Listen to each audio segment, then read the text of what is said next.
Boa tarde. Por favor, procurem se acomodar. Sejam todos muito bem-vindos. Estamos dando início à segunda parte das atividades do programa Trabalho, Justiça e Cidadania. É uma satisfação contar com a presença de todos vocês. Dando sequência à nossa programação, teremos agora o painel intitulado Boas Práticas na Rede de Proteção. Para compor a nossa mesa, convidamos a doutora Eliana dos Santos Alves Nogueira, a doutora Carolina de Almeida Mesquita, o doutor Marcelo Garcia Nunes e, para coordenar os trabalhos, Sua Excelência, a desembargadora do TRT da 15ª Região, doutora Tereza Aparecida Asta Gemiani.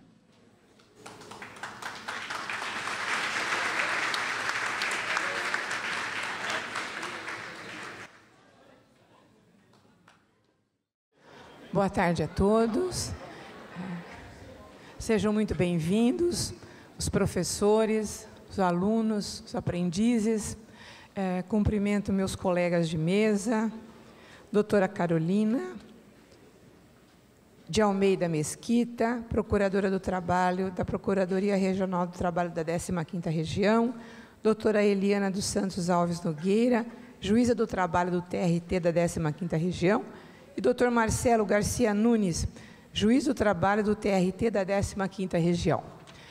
Os senhores puderam compartilhar do questionamento apresentado na parte da manhã, que nos deixou com muita indignação pelo que nós vimos, pelos conhecimentos e pelas notícias que tivemos. Nesta parte da tarde, nós vamos passar da indignação para a ação. E, partindo para a ação, vamos verificar quais são as boas práticas na rede de proteção. Vou passar a palavra primeiramente para a doutora Carolina de Almeida Mesquita. Com a palavra, doutora Carolina.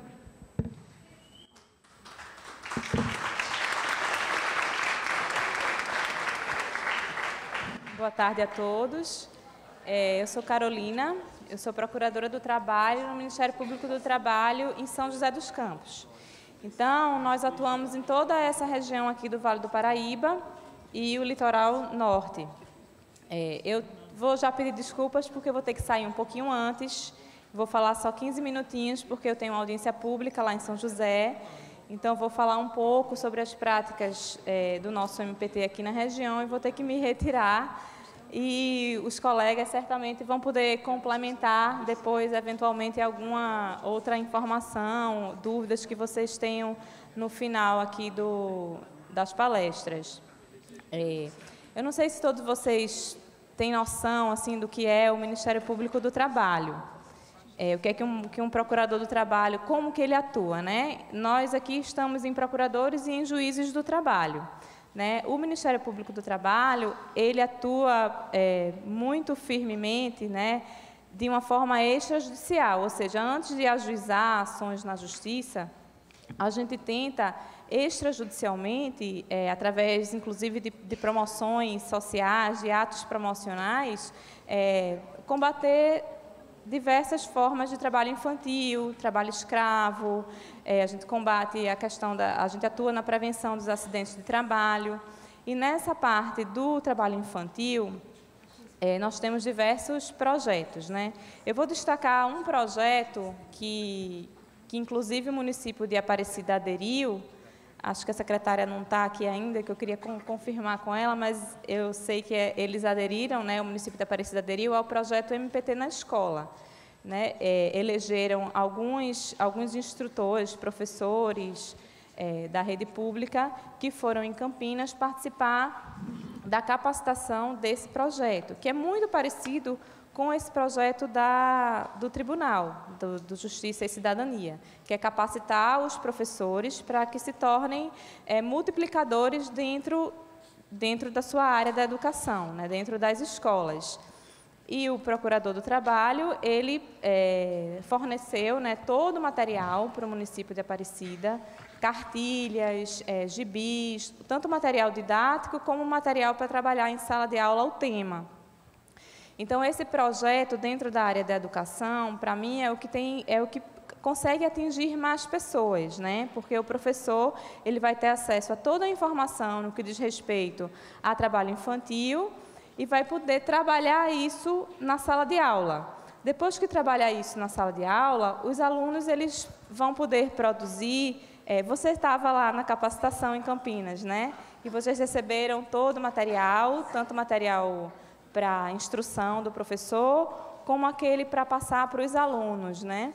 E aí eu estava explicando para eles, né, que no final os alunos vão produzir também trabalhos. Aqui eles chamam do dia da culminância, né? E no MPT na escola também tem isso. Os alunos eles vão produzir trabalhos relacionados ao tema. E existe, vamos dizer assim, um concurso, né, regional em que os municípios eles concorrem com esses trabalhos entre si e, no final, um desses municípios eles ganha um prêmio. Já teve vários tipos de prêmios, já. Tem vezes que é computador, tablet, já teve prêmio em dinheiro também. Eu não sei como que o colega lá repassou isso para vocês. Não foi anunciado ainda o prêmio, mas normalmente tem, né, que isso incentiva, né, os alunos a produzir os vários tipos de trabalho com a temática. Então, eu destacaria, dentre os projetos do MPT, o MPT na escola, porque é o projeto que o município de Aparecida está participando. O município de Potim veio... De manhã eles estavam aqui, não sei se eles estão, mas está aqui, né? Eu não sei se vocês chegaram a aderir ao projeto MPT na escola, eu acho que não, acho que foi só Aparecida. Mas é uma oportunidade, assim, de repente, de vocês conversarem com ela para saber um pouquinho mais sobre como foi na prática o projeto, porque no Ministério Público de São José, nós fizemos um estudo da quantidade de denúncias que nós recebemos sobre o trabalho infantil. E os 2 municípios que mais apareceram foram Aparecida e Potim. O maior número de denúncias que chegou a nós sobre trabalho infantil foi desses 2 municípios. Então, nós decidimos trabalhar justamente com esses 2 municípios essa questão do combate. E uma das coisas que nós fizemos há uns 3, 4 anos foi vir aqui, porque a denúncia era de trabalho infantil nas feiras livres, nas feiras aqui no comércio religioso, aqui do lado de fora. E eu tive a oportunidade de vir junto com as colegas e com os auditores do trabalho, e realmente nós nos deparamos assim, com quase todas as barracas, com as crianças trabalhando, ou os adolescentes, juntamente com seus pais, ou seus tios, ou um amigo.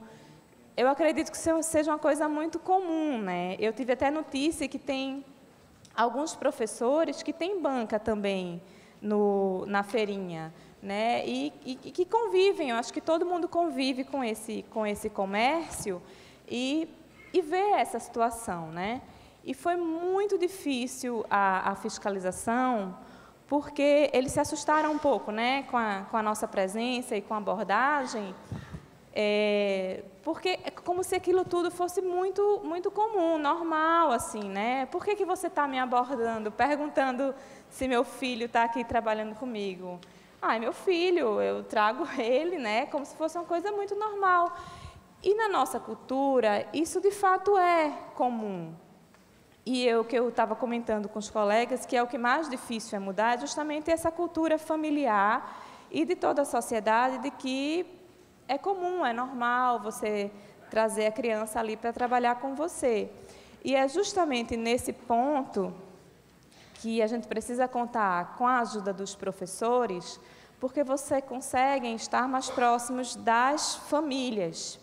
Até desculpa, eu esqueci teu nome, a Rita, na nossa reunião, comentou que seria importante não só a gente falar com o professor, porque às vezes é muito difícil para vocês também fazer essa abordagem com as famílias, né? Mas de quando a gente fosse nas escolas, fazer as palestras e conversar, tivesse esse acesso também aos pais, né? Para tentar mudar, nem que seja de pouquinho em pouquinho, essa cultura, né? De que eu tenho que levar meu filho comigo, porque isso vai terminar perpetuando uma situação que é justamente a que a gente quer acabar. né? Então, é preciso estudar, junto com toda a rede de proteção, uma alternativa, porque acredito que o Marcelo vai falar muito bem sobre isso, né? É muito fácil você dizer, não traga o seu filho para cá, e não dar uma alternativa.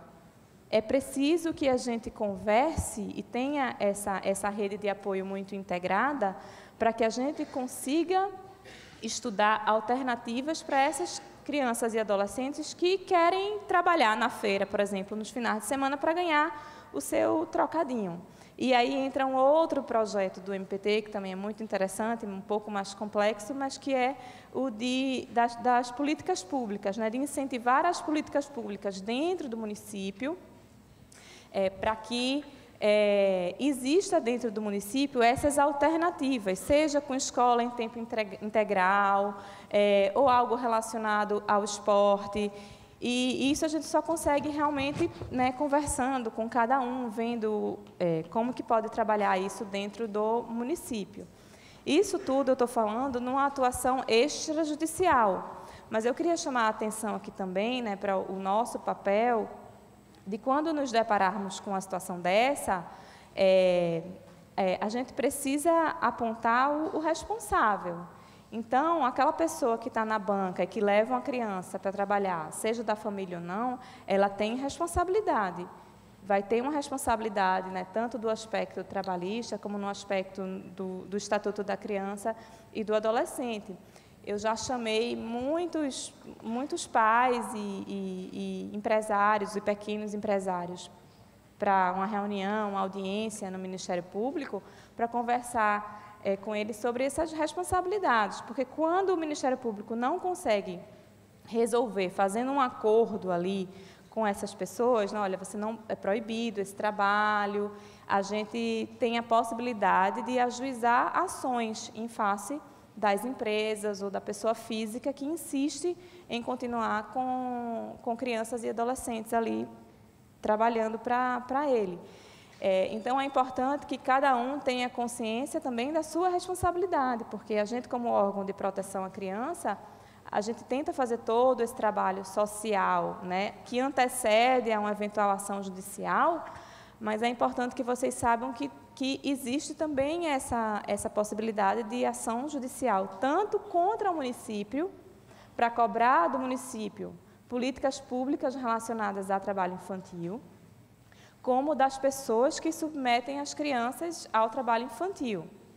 Então, a gente tem o nosso foco nesse aspecto, na atuação fora da justiça, mas, se for necessário, a gente vai atrás do responsável, né? Inclusive, já houve casos de condenação de município para implementar políticas públicas, de condenação de grandes empresas por submeterem trabalhadores, crianças e adolescentes ao trabalho infantil, com condenações altas de dano moral. Então, é importante que cada um tenha dentro de si essa noção da responsabilidade. Então, assim, basicamente, a atuação do MPT é nesse fomento, né, de implementação desses projetos, e aí a gente conta, né, com a boa vontade dos professores para encampar, principalmente esse do MPT da escola. Eu não sei se você já repassou para ele, se já teve oportunidade para a gente ver como é que é. Qual o coordenador geral, né? Porque a ideia é que o coordenador geral, que teve acesso a essas informações, seja o agente multiplicador dentro das escolas, para que isso chegue aos alunos e os alunos se sintam incentivados para produzir os trabalhos, né, relacionados ao tema e concorrer depois a provavelmente um prêmio que vai ter dentro do projeto MPT na escola. Então, eu queria destacar esses dois projetos, MPT na escola e o da políticas públicas, para que vocês tenham noção de como o Ministério Público atua.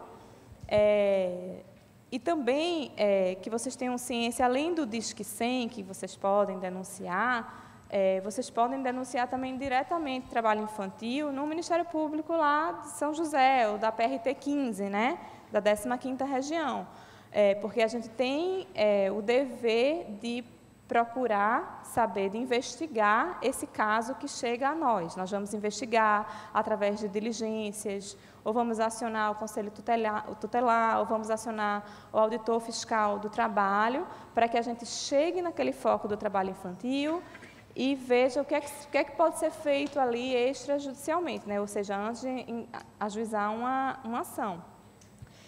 E ver em que aspecto, né, em que situação está inserida aquela criança, né? Porque, como eu falei inicialmente, não tem como, assim, só a gente responsabilizar o pai ou a escola.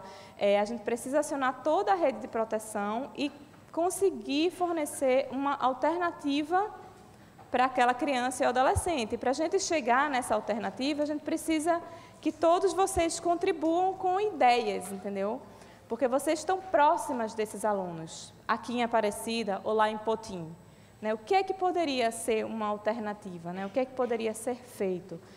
Além da gente implementar o projeto, de trazer o assunto para a sala de aula. Mas como que no final de semana, o que a gente pode fazer? Que tipo de alternativa a gente pode dar? Na época a gente conversou sobre ter eventos esportivos na cidade que chamassem a atenção dessa criança, para essa criança sair ali da feira e ir para outro lugar, ou outro tipo de oficina até relacionada a artesanato religioso mesmo, que eles pudessem aprender algum tipo de ofício, entendeu? Mas que fosse lúdico, né? Que servisse para trabalhar o lado artístico aí deles, mas que a gente pensasse numa solução conjuntamente.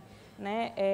O MPT, juntamente com os juízes do trabalho, o tribunal, tem excelentes práticas nesse sentido, mas não tem como a gente implementar os projetos sem pensar nessa alternativa. E aí eu vou deixar essa questão para vocês, para os meus colegas que vão falar, né, para a gente refletir um pouco sobre esse aspecto. Tá? Eu vou precisar terminar, vou precisar sair para uma audiência pública agora, mas eu queria agradecer a presença de todos, é muito importante esse tipo de evento, para que a gente possa falar diretamente com vocês, e deixar o Ministério Público do Trabalho à disposição para qualquer dúvida e qualquer denúncia também relacionada ao trabalho infantil, para que a gente comece a trabalhar de forma mais pontual aqui no município, principalmente Potim e Aparecida, que são os que, né, a gente percebeu que tem realmente um número maior de denúncias, para que a gente possa trabalhar juntamente com toda a rede de proteção. Obrigada, gente.